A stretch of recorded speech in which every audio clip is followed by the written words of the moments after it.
દેવાયત પંડિતે કરેલી ભવિષ્યવાણી, જેમાં કલયુગમાં આવું થશે. દૂધ અને પાણી પડી કે વેચાશે, અનાજ ઘઉં ત્રાજવે તોલાશે, જાતિ પર જાતિમાંય લગ્ન થશે, કુંવારી કન્યાને બાલક થશે, 8 વર્ષની દીકરીને આવશે રજસ્વલા.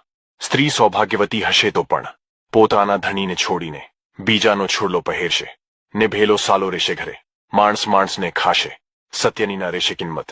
છોકરા જણિયા મેલશે, કચરામાં લેશે સાંભળ.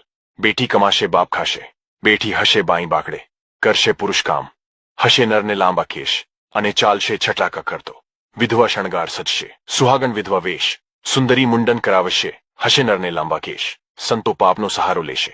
હા છે ભવિષ્યના એંધાણ, પુસ્તકો ખોટા પડશે, જ્ઞાનીની નય કરે કિંમત. ચકલી જેવી ગાયો હશે, અને હોલા જેવડો બલદ. ધરતી તરસતી રહેશે, નદીઓ સુકાશે. શું તમને લાગે છે હાલનો સમય જોતા આવું થઈ રહ્યું છે? કોમેન્ટમાં જરૂર જણાવો.